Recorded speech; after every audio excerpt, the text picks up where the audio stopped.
Hi everyone. So கொஞ்சம் நாய்ஸியாக இருக்கும்னு நினைக்கிறேன். ஊருக்கு வந்திருக்கேன், கொஞ்சம் கோயில் திருவிழா.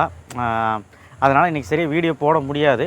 இருந்தாலும் செகண்ட் மிட்டமுக்கு எல்லா இம்பார்ட்டண்ட்டும் நம்ம ப்ளேலிஸ்ட்டில் இருக்குது. நம்ம சேனலுக்குள்ளே வந்தீங்கன்னா ப்ளேலிஸ்ட்டுக்குள்ளே போனேன் 10th 11th 12th தனித்தனியாக எல்லா இம்பார்ட்டன்ட் போட்டிருக்கேன். ஏன்னா நாளைக்கு சென்னை டிஸ்ட்ரிக்ட் பயாலஜின்னு நினைக்கிறேன்.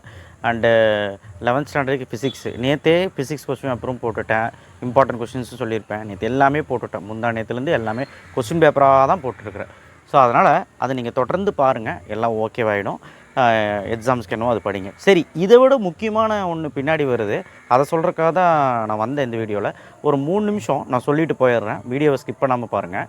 அண்டு கண்டிப்பாக நம்ம சேனலுக்கு லைக் பண்ணுங்கள், வாட்ஸ்அப் சேனல் லிங்க்கில் வந்து ஜாயின் பண்ணுங்கள், சப்ஸ்கிரைப் பண்ணுங்கள். கண்டிப்பாக வந்து ரொம்ப ரொம்ப முக்கியம் சப்ஸ்கிரைப் பண்ணுறது. ஸோ என்னென்னா, ஹாஃப் இயர்லி எக்ஸாம் ஸ்டார்ட் ஆக போகுது. இப்போ November 12, இன்னும் ஒரு வாரத்தில் செகண்ட் மிட்டம் முடிஞ்சிடும். இப்போ ஒரு சிலருக்கு நாளையோட முடியுது. இனி அடுத்த வாரம் ஸ்டார்ட் ஆகும். 17ஆம் தேதி 18ஆம் தேதியில் ஒரு சில டிஸ்ட்ரிக்ட் ஸ்டார்ட் ஆகுது. எப்படி பார்த்தாலும் ஒரு 22க்குள்ளே முடிஞ்சிடும். ஆனால் இப்போ யாருக்கெல்லாம் மிட்டம் முடியுதோ அவங்களுக்கு கரெக்டாக ஒரு 17 19 நாள் இருக்குது, 20 நாள் இருக்குது. யாருக்கெல்லாம் மிட்டம் முடியலையோ கடைசியாக இல்லை அடுத்த வாரம் மிட்டம் ஸ்டார்ட் ஆச்சுன்னா அவங்களுக்கு இன்னும் 15 நாள், ஒரு 14 to 12 days தான் இருக்கும். ஸோ அதனால் ஹாஃப் இயர்லிக்கு எப்படி ப்ரிப்பேர் பண்ணலான்னா ஒரு கிளான்ஸ் தான் இந்த வீடியோ. ஸோ ஹாஃப் இயர்லிக்கு நம்மளால் நம்ம நினச்ச மார்க் எடுக்க முடியுமா, கோட்டையில் விட்ட மார்க் பிடிக்க முடியுமா? ஏன்னா ஃபுல் போர்ஷன் செகண்ட் மிட்டமும் சரியாக பண்ணல. செகண்ட் மிட்டமுக்கும் வந்து போர்ஷன்ஸ் வந்து புது போர்ஷன்ஸு, கோட்டையிலிக்கும் வந்து பார்த்திங்கன்னா சரியாக பண்ணல. இது எல்லாம் வச்சுட்டு ஒரு ஃபுல் போர்ஷன் நம்ம எப்படி படிக்கிறது? கவலையே படாதீங்க. நம்ம சேனலில் maths, physics, chemistry, biology, computer science and அக்கௌண்ட்ஸ்க்கும் அந்த ஆர்ட்ஸ் அண்ட் சயின்ஸ்க்கும் எல்லாத்துக்குமே இம்பார்ட்டன்ட் கொஷின் இப்போ இருந்தே போட ஆரம்பிச்சிருவேன். இந்த வாரம் முடியட்டும், அடுத்த வாரத்துலேருந்து ஸ்டார்ட் பண்ணுவேன் இம்பார்ட்டன்ட் கொஷின்ஸு. இம்பார்ட்டன்ட் கொஷின்ஸ் மட்டும் இல்லை, ஸ்ட்ராட்டஜி, டிப்ஸு எல்லாமே வரும். ஸோ இதை வச்சே நீங்கள் படிச்சுட்டு சூப்பராக தூள் கிளப்பிடலாம். நீங்கள் புக்கை பார்த்து பயப்பட வேண்டாம். 2 வால்யூம் இருக்குது, என்ன பண்ணுறது? ஸ்ட்ரெயிட் ஃபார்வர்டாக வரேன். என்னென்னா விஷயம் என்னென்னா, பயத்தில் இருக்கீங்க. இன்னும் ஒரு 2 வாரம் 3 வாரம் இருக்குது, 3 வீக்ஸ் தான் இருக்குது. ஸோ எப்படி நம்ம வந்து ப்ரிப்பரேஷன் பண்ணலாம் அப்படின்னா, நீங்கள் பழைய போர்ஷன்ஸு வந்து ஒரு பக்கம் வச்சுக்கோங்க, ஃபஸ்ட்டு வால்யூம். அதுக்கப்புறம் புது போர்ஷன்ஸ் வச்சுக்கோங்க. புது போர்ஷன்ஸில் என்னெல்லாம் படிச்சிருக்கீங்க, அப்புறம் பழைய போர்ஷன்ஸில் என்னெல்லாம் படிச்சிருக்கீங்க அதை ஒரு செட்டு. அப்புறம் எதெல்லாம் படிக்கலை பழைய போர்ஷன்ஸில், எதெல்லாம் படிக்கலை புது போர்ஷன், அது ஒரு செட்டு. இப்போ உதாரணத்துக்கு ஃபிசிக்ஸ் வந்து 10 லெசன் 11 லெசன் இருக்குது, 10 லெசன் தான் படிப்பேன் 12க்கு. அதே மாதிரி 11க்கு வந்து 11 லெசன் இருக்கும். ஸோ இப்போ என்னென்னா, ஒரு 10 லெசன் இருக்குன்னா ஒரு மேக்ஸிமம் 6 லெசன் முடிங்க, போதும். நீங்கள் ஒன்றும் ஃபுல்லாக படித்து ஒன்றும் எழுத போகிறதில்ல. 6 லெசன் ஒழுக்கமாக படித்து மீதியில் நீங்கள் வந்து ரொம்ப இம்பார்ட்டன்ட் கொஸ்டினாக படித்தா போதும். ஒரு 6 லெசனில் மேக்ஸிமம் 90% கொஸ்டின் ட்ரை பண்ணுங்கள். அதேமாதிரி கெமிஸ்ட்ரி 15 லெசன் இருக்கா, ஒரு 7 to 8 லெசன் ஃபுல்லாக படித்து மீதி எல்லாமே வந்து கொஞ்சம் இம்பார்ட்டண்ட்டாகவே நல்லா பார்த்திங்கனாலே போதுமானது. இந்த மாதிரி பிளான் பண்ணுங்கள், ஓகேவா? 10th ஸ்டாண்டர்டுக்கு நல்ல பிளான் இருக்குது. மேக்ஸு, சயின்ஸு, சோஷியல்னு சொல்லிட்டு நிறைய பிளான் வச்சுருக்கேன். ஸோ ஒன்றுமே இல்லை, 3 வாரத்தில் 10th ஸ்டாண்டர்டாக இருந்தால் பயப்பட தேவையே இல்லை. நீ வந்து நான் சொல்கிறத கேட்டு படிச்சினா போதும். நான் ஸ்ட்ராட்டஜிலாம் போடுறேன். 11th 12th இருந்தால் 11க்கு வந்து பப்ளிக் ப்ரெஷர் இல்லை, ஸோ அதனால் விட்டுரு. 12க்கு மட்டும்தான் இப்போ ஒரே ப்ரெஷர் என்னன்னா, கட் ஆஃப் போயிடும். இந்த 18 நாள் நான் எப்படி 20 நாள் எப்படி படித்து நான் ஆஃப் இயர்லி எழுதுவேன்? பயப்படவே பயப்படாது. உன்னால் மேக்ஸிமம் எவ்வளோ முடியுதோ அவ்வளோ படி. மேக்ஸிமம் எவ்வளோ ரிவிஷன் பண்ண முடியுதோ அவ்வளோ படி. ஸோ அது ஒன்றா.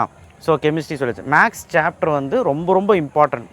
+2க்கு வந்து நீங்கள் ஈஸியான ஒரு 7 சாப்டர் இருக்கும். அந்த 7 சாப்டரை ஒழுக்கமாக படிச்சுக்க. மீதி இருக்க 5 சாப்டரை இம்பார்ட்டன்ட் மட்டும் 5 மார்க் மட்டும் பாரு. 2 மார்க் 3 மார்க் கூட பார்க்க வேணாம். அந்த 7 சாப்டர் என்னென்ன? 1st chapter, 2nd chapter, 3rd chapter, 4th chapter, 8th chapter, 12th chapter, 11th chapter. இதுதான் அந்த 7 சாப்டர். ஸோ இந்த 7 சாப்டரை ஒழுக்கமாக படிச்சுட்டு மீதி 5 சாப்டரில் 5 மார்க் பார்த்தாலே நம்மளால் ஈஸியாக ஒரு 85 கிராஸ் பண்ணிட முடியும். 100க்கு 90 கூட எடுக்கலாம். ஏன்னா ஸ்ட்ராட்டஜி அந்த மாதிரி. ஸோ இந்த மாதிரி பிளான் பண்ணுங்கள். ஸோ மேக்ஸுக்கு தனியாக, ஃபிசிக்ஸுக்கு தனியாக, கெமிஸ்ட்ரிக்கு தனியாக பிளான் போட போகிறேன். ஸோ அதனால் தயவுசெய்து பேனிக் ஆகிக்க வேண்டாம். 3 வாரத்தில் நம்ம எப்படி படிப்போம், ஹாஃப் இயர்லிக்கு நம்ம எப்படி படிப்போம், இன்னுமே பேனிக் வாங்கிக்க வேண்டாம். நான் இப்போ ஊருக்கு வந்திருக்கிறேன்.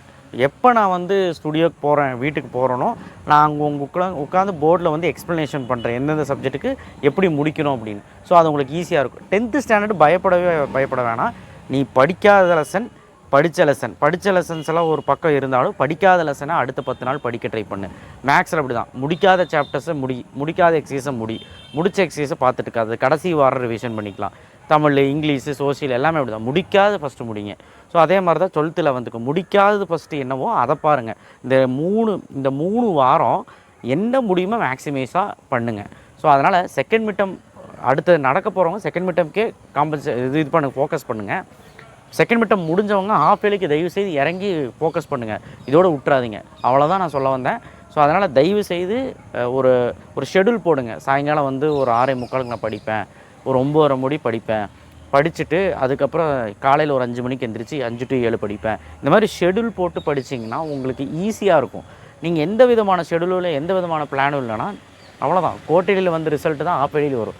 ஹாஃப் இயர்லி மார்க் தான் பப்ளிக்கு வருமாங்க சார், பப்ளிக்கு 50 மார்க் ஜாஸ்தியாக வருமாங்க சார் அப்படின்னு எல்லாம் சொல்கிறாங்க.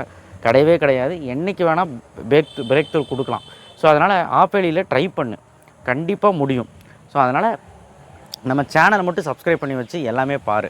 ஸோ அதனால் மினிமம் படிக்காத லெசன் வந்து எது ஈஸியான லெசன் நம்ம விட்டு வச்சுருக்கோம் அந்த லெசனை ஃபஸ்ட்டு படிக்காத லெசனில் படித்த லெசன் கடைசியில் ரிவைஸ் பண்ணிக்கலாம்.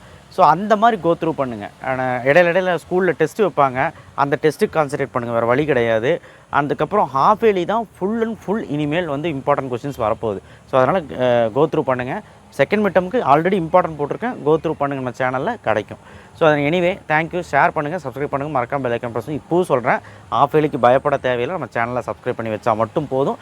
எல்லாமே நானே சொல்கிறேன்.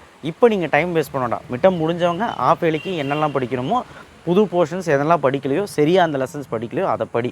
ஃபஸ்ட்டு அதுதான் முடிக்கணும். அப்புறம் பழைய போர்ஷன்ஸை ரிவிஷன் பண்ணிக்கலாம். அப்போ ஃபஸ்ட்டு 10 நாள் 15 நாள் புது போர்ஷன், அதுக்கப்புறம் அந்த நவம்பர் கடைசியிலேருந்து டிசம்பர் ஃபஸ்ட் வீக் முடி எல்லா போர்ஷன்ஸுமே ரிவிஷன் பண்ணுறது. அவ்வளோதான். இந்த மாதிரி தான் கோ த்ரூ பண்ணணும். ஸோ ஒரு சப்ஜெக்ட்டுக்கு எப்படி பண்ணணுங்கிறது சொல்கிறேன். தேங்க்யூ.